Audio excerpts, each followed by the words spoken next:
While we have been here, as you've been announcing your economic team, we've learned that House Democrats are currently planning to introduce articles of impeachment against President Trump as soon as Monday. At that point, it'll be just a little over a week before the president leaves office. Do you believe this is a good idea? Look, I've thought for a long, long time that President Trump wasn't fit to hold the job. That's why I ran. And my job now, in 12 days, God willing, I'll be President of the United States of America. And I'm focused on the urgency of three immediate concerns. One, the virus, getting it under control, getting the vaccine from a vial into people's arms. I think the way it's being done now has been very, very sad. Number two, we've had 4,000 deaths. 4,000 deaths yesterday. And things continue to rise, to escalate. That's my number one concern, to get the virus under control. We lost over 125,000 jobs this last month, and people are really, really, really in desperate shape. And so I'm focused on the virus, the vaccine, and economic growth. What the Congress decides to do is for them to decide. But I'm going to have to, and they're going to have to be ready to hit the ground running, because when Kamala and I are sworn in, we're going to be introducing immediately significant pieces of legislation to deal with the virus, deal with the economy, and deal with economic growth. So we're going to do our job, and the Congress can decide how to proceed with theirs. But if a Democratic member of Congress were to call and ask for your advice about whether they should proceed with this, what would you tell them? I'd tell them that's a decision for the Congress to make. I'm focused on my job. And did you speak with House Speaker Nancy Pelosi before this decision was made, or is that conversation that's still going to happen? I'll be speaking with Nancy and the Democratic leadership this afternoon, as a matter of fact, about my agenda, as well as whatever they want to talk to me about. Okay, thanks.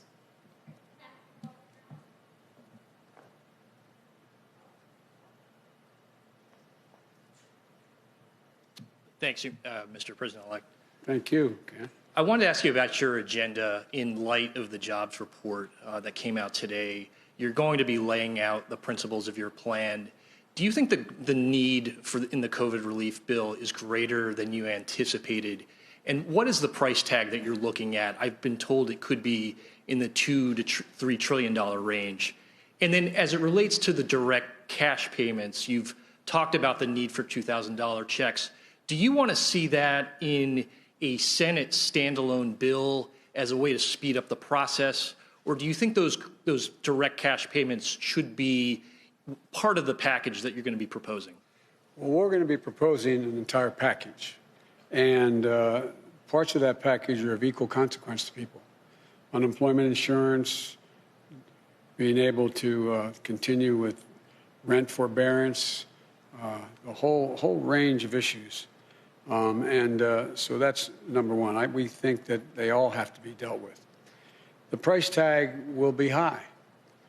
But as I said, made scant reference to in my opening comments, the overwhelming consensus among the leading economists, left, right, and center, is that in order to keep the economy from collapsing this year and getting much, much worse, we should be investing significant amounts of money right now to grow the economy. And that's a pretty wide consensus. And as you know, Moody's had done an analysis of what I originally had been talking about and said that it was necessary to keep the economy from going down. It would rise, we'd create 18.6 million jobs, create $2 trillion more in economic growth than the other administration would, this outgoing administration. So it is necessary to spend the money now. The answer is yes, it will be in the trillions of dollars, the entire package. But it will be, I'll be here next Thursday laying out in detail how that package is going to go. But the basic story is simple, that if we don't act now, things are going to get much worse and harder to get out of the hole later. So we have to invest now. Secondly, we're going to have to meet the emergency needs of the American people. I mean, literally, I know you know this, Ken, that people are having trouble just putting food on the table, just having to keep the payment of their car, maybe being able to turn the lights on. There's a dire, dire need to act now, purely out of what is a humanitarian need here at home. And thirdly, we're going to, in the third stage of this, the whole story is we're going to have to invest, as I suggested throughout the campaign, in infrastructure, in healthcare, and a whole range of things that are going to generate good-paying jobs that will allow us to grow the economy. So that's a long answer to a short question, which is that the idea of, with interest rates as low as they are, with the Fed having had its power sort of taken away in terms of what they could do to help this administration like last, it's important across the board. Every major economist thinks we should be investing in deficit spending in order to generate economic growth. And I wanted to ask you about what took place at the Capitol this week. You served in the Senate for 36 years, and importantly, you were there in 1983 when there was an explosion in a Senate corridor. You were there in 1998 when 2 Capitol police officers were shot. You were there during the anthrax attacks in 2001. What kind of an investigation needs to take place, and what steps need to take place to improve the security of the Capitol? And then secondly, how do you think the people who are involved in the storming of the Capitol, how should they be treated by your Justice Department? Should they be treated as domestic terrorists? Yes, they should be treated as they're a bunch of thugs, insurrectionists, white supremacists, anti-Semites. 6N is not enough. I mean, come on. You know, these shirts they're wearing, these are a bunch of thugs. And they're terrorists, domestic terrorists. And that'll be a judgment for the Justice Department to make as to what the charges should be. But the fact is, they should be prosecuted. They should be prosecuted. The difference here is this had the active encouragement of a sitting president of the United States. And the way in which the breakdown in security occurred needs to be thoroughly investigated. I'm not going to prejudge what it was, but the idea that these people were able to just march up the stairs, march in, and do it in the way we had, there's a great debate. I don't know the answer. Great debate now. Was the governor of Maryland correct when he said that I was ready to send in the National Guard? I couldn't get authorization. What happened? It deserves a full-blown investigation. People be held accountable and steps taken that something like this could never happen again. And the difference this time is every nation has dealt, every democracy has dealt with individual terrorist attacks by groups that are very targeted.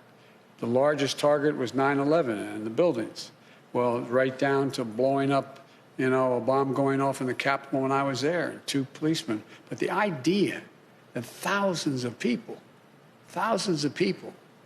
could be marching up the steps of the United States Capitol, breaking windows, breaking doors, forcing their way in, stepping aside. And the photographs of, I don't know what the circumstances, the photograph of it looked like you had some of the Capitol Police taking selfies with these people. That has to be thoroughly investigated.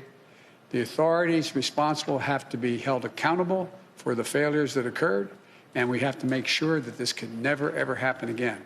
The damage done to our reputation around the world by a president of the United States encouraging a mob. This reminded me more of states I've visited over the 100 countries I've gone to, in third tin horn dictatorships. It just cannot be sustained, has to be immediately investigated in depth, and people have to be held accountable. And lastly, do you think you need to change any of the planning for your inauguration as a result of this? A totally different entity is in charge of the inauguration that was in charge of protecting the Capitol, the Secret Service. I have great confidence in the Secret Service. I have great confidence in their ability to make sure that the inauguration goes off safely and goes off without a hitch. So it's a different, so I have confidence in what is going, in the planning that's been underway before this and continues with the Secret Service as the lead agency. Thank you. Thank you.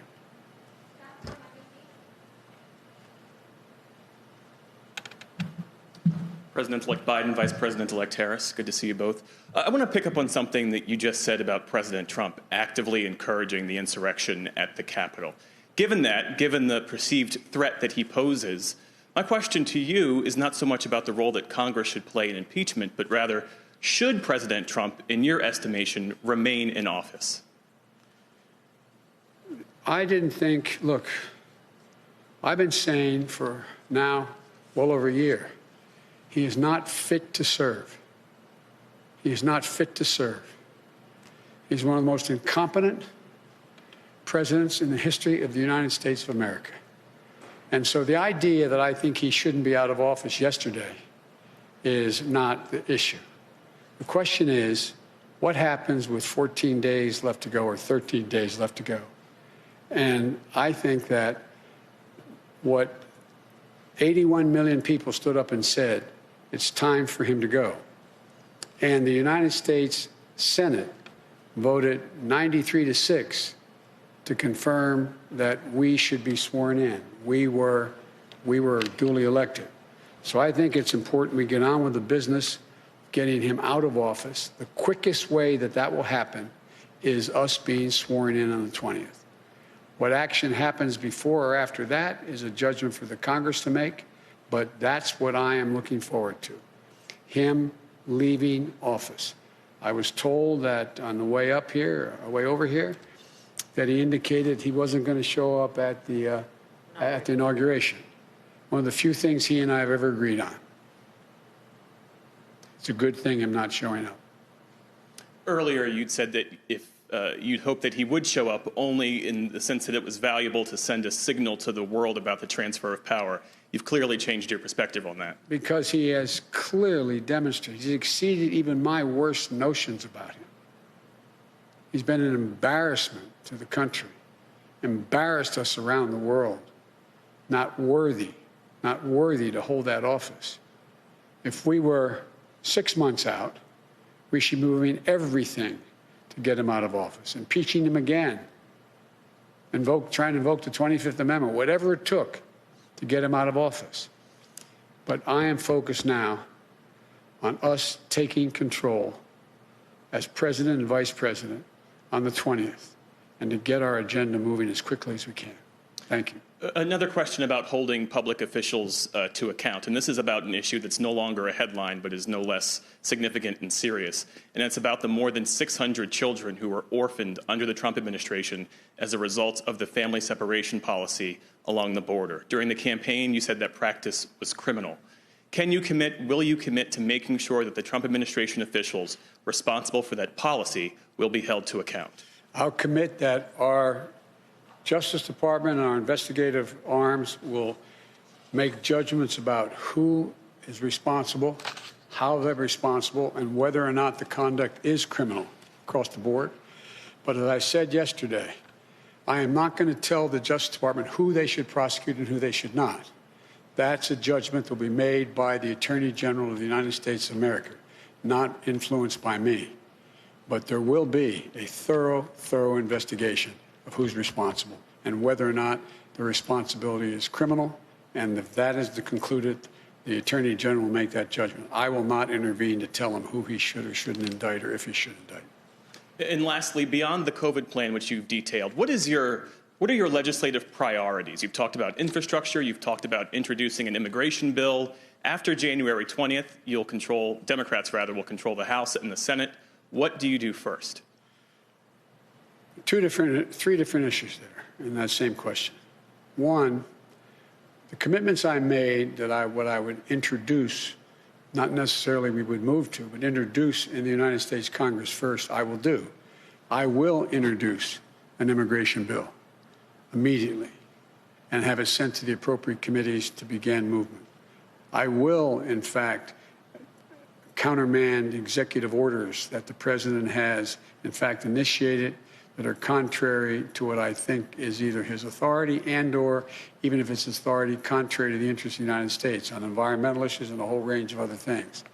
And thirdly, I will immediately move, though, to the most urgent need of asking the Congress to give me the financial wherewithal to deal with the virus, to be able to move so that we have Operation Warp Speed really working.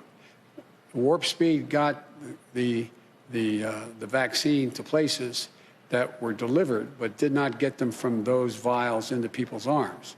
And so it is a gigantic logistical concern of how we do that. I'm committed to get 100 million shots in people's arms in the first 100 days. I'm committed to insisting that on all federal jurisdictions, any place I have control as president, everyone will be mandated to wear a mask in interstate transportation as well as federal facilities. And thirdly, I'm committed to moving as rapidly as possible to get the vaccine to teachers and the material to children that can provide for the safe opening of our schools at the end of that, beginning at the end of that 100 days.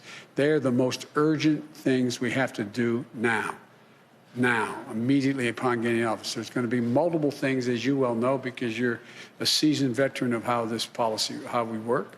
And that is that there will be other committees will be holding hearings on a whole range of issues, from my positions on infrastructure, what we should be doing to generate a green economy, and so on. But in terms of the immediate need to get done, not just introduced, but to get done, voted on, and get the money and resources to do it, it turns out that the most urgent need is dealing with the virus, number one, and economic relief to Americans who, through no fault of their own, are really getting battered.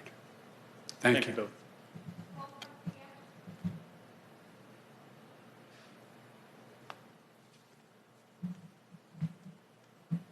Thank you, Mr. President-elect and Madam Vice President-elect. I want to follow up with respect to what you just said about the inauguration and that it's a good thing that the president is not coming. But what about the Vice President, Mike Pence? He's welcome. I think it's important that as much as we can stick to what have been the historical precedents of how and the circumstances in which an administration changes should be maintained. And so if the Vice President is welcome to come, we'd be honored to have him there and to move forward in the transition. Have you spoken to him at all? No, I haven't. And you have called for unity and healing in this country. But after the events of Wednesday, does that make your job easier or harder? I think it makes my job easier, quite frankly.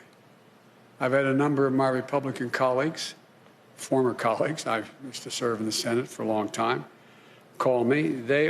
Many of them are as outraged and disappointed and embarrassed and mortified by the president's conduct as I am and Democrats are.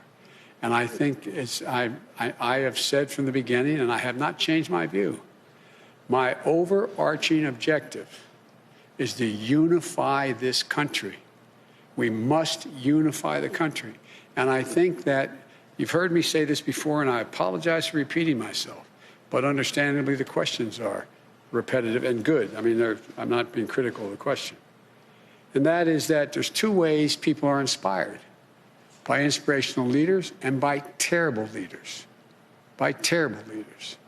What this president has done is rip the Band-Aid all the way off to let the country know who he is and what he's about and how thoroughly unfit for office he is. And you see already a number of Republicans.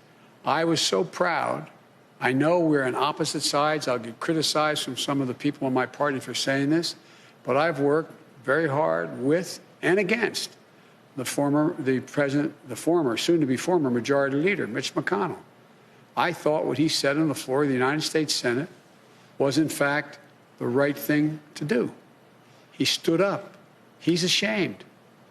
I spoke with a guy I have enormous respect for, and I ran against him Mitt Romney. I spoke to Mitt this morning again. This is a man of enormous integrity, who lives his faith. There are so many more, but there's others who should be ashamed of themselves. But they make up a minority of the Republican Party. This isn't about Republican, Democrat anymore. This is about people who understand what this country's about and the things we have to agree on and move together on. I just think that if you look at it, speaking to some of my Republican colleagues, and I've spoken to a number of them over the last month since we've been elected, through recently as the day in which this god-awful debacle was taking place up on the Hill. And I think they understand that they're going to have to, we need a Republican Party. We need an opposition that's principled and strong. And I think you're going to see them going through this idea of what constitutes a Republican Party. And to hear some of my colleagues, Republican colleagues, talk about how shameful it is of the way Ted Cruz and others are dealing with this, how they're responsible as well for what happened. Do you think some of them should resign? Should Senator Cruz or Senator Hawley resign? I think they should be just flat beaten the next time they run. I think the American public has a real good, clear look at who they are. They're part of the big lie. The big lie. I was being reminded by a friend of mine, and maybe you were with me, I can't recall, when we were told that, you know, Goebbels in The Great Lie, you keep repeating the lie, repeating the lie. Well, there was a print that when Dresden was bombed, firebombed, there were 250 people that were killed, or was it 2,500 people were killed? And Goebbels said, no, 25,000 or 250,000 were killed. And our papers printed that. Our papers printed it. It's the big lie. People will know it's one thing for one man, one woman, to repeat the lie over and over and over again. By the way, Trump said that before he ran. If you say it enough, I'm going to convince you. I'll say it enough. The press is bad, the press is bad, the press is bad, the press is bad. If he's the only one saying it, that's one thing. But the acolytes that follow him, like Cruz and others, they are as responsible as he is. And so it's not about whether or not they get impeached. It's about whether or not they can continue to hold power because of the disgust the American people have for their actions. There are decent people out there who actually believe these lies because they've heard it again and again. I was with a friend of mine who's a medical doctor telling me that his neighbor said to him, he lives in another state, his neighbor's a good person, said, but you know, doc, this is true. There's a lot of chicanery that went on in this election. I said, tell me what? Well, I just know there was. They say it is. They say it is. This is a human condition. You say it and say it and say it and say it. The degree to which it becomes corrosive is in direct proportion to the number of people who say it. And so it's interesting to me, and I was pleased to hear some of the more prominent Republicans say to me that the Ted Cruzes of the world are as responsible in terms of people believing the lies as, not as responsible, but similarly responsible like Trump. But they didn't say, go to the Capitol, I'll be with you, follow. That's a different story. Thank you. Thank you. Thank you. Shepard Smith here. Thanks for watching CNBC on YouTube.